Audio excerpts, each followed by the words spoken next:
Hello class 5th student बच्चों, पिछले video में हमने कविता चैप्टर को कंप्लीट कर लिया था। अब हम चैप्टर 4 पढ़ेंगे, कबाड़ से जुगाड़। बच्चों, ये जो पार्ट है साक्षात्कार है और इसमें राज राय राव का साक्षात्कार से जुड़ी बातें बताई गई हैं, जिसमें वे कबाड़ से जुगाड़ करने की कला के बारे में बताते हैं।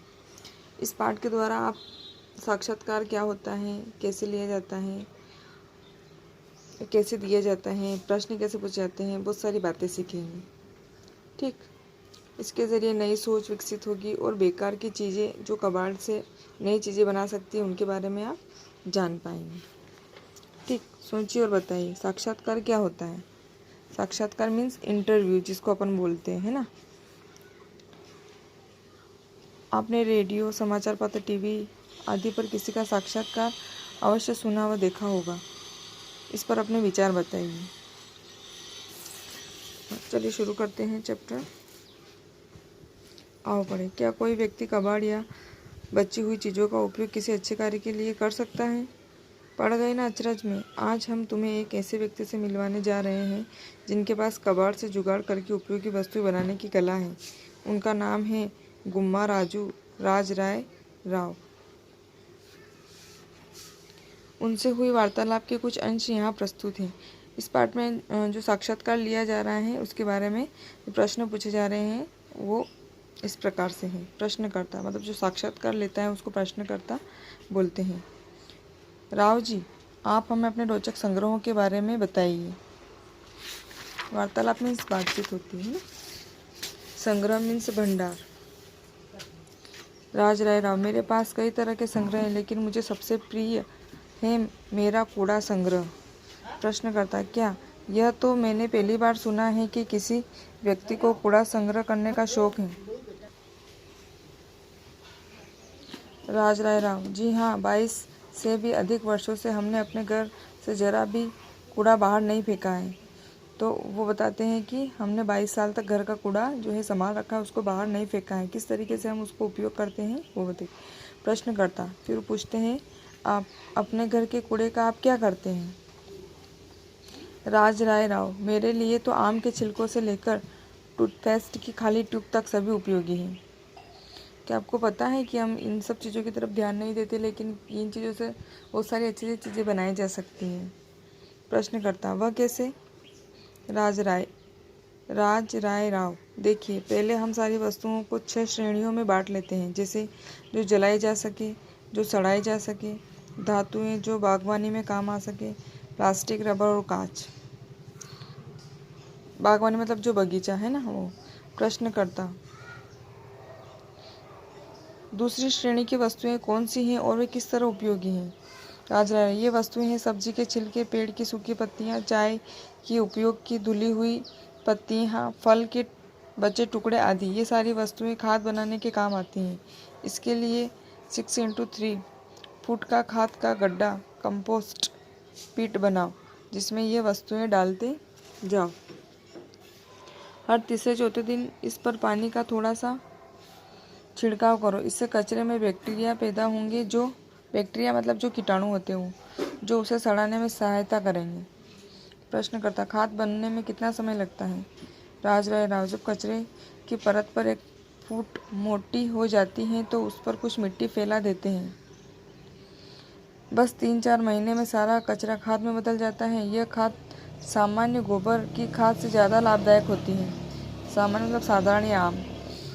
खाद बनाने में कितना समय लगता है, ये प्रश्न पूछा गया। तो उसने कहा कि जब कचरे की परत 1 फुट मोटी हो जाती है और उस पर थोड़ी बहुत मिट्टी फैला देते हैं और 3-4 महीने में सारा कचरा जो है वो खाद में बदल जाता है।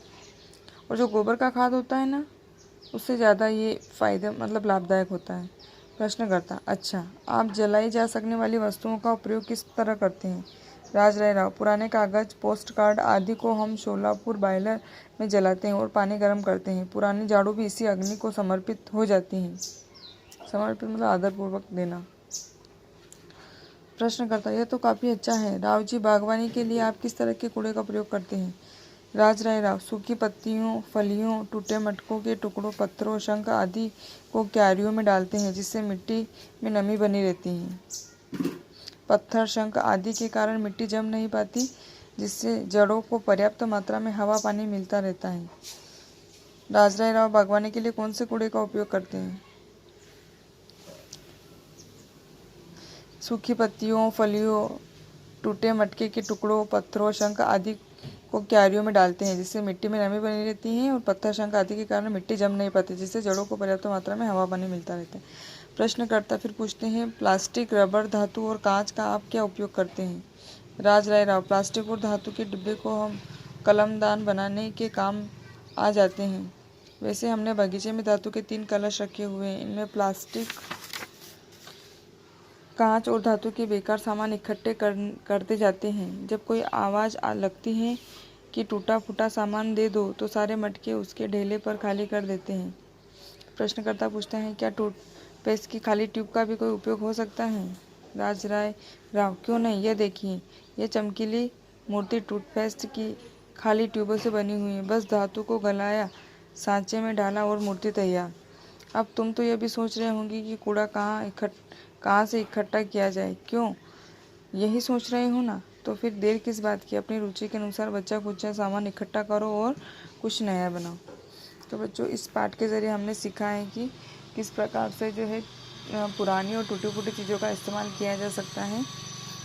तो आप भी घर पे अब जो भी सामान टूटा फूटा है तो उसका उपयोग किस तरीके से किया जा सकता है, इसके बारे में अच्छे से सोचिए, समझिए, सर्च करिए और कुछ अच्छी अच्छी चीज़ें बनाने की कोशिश करिए।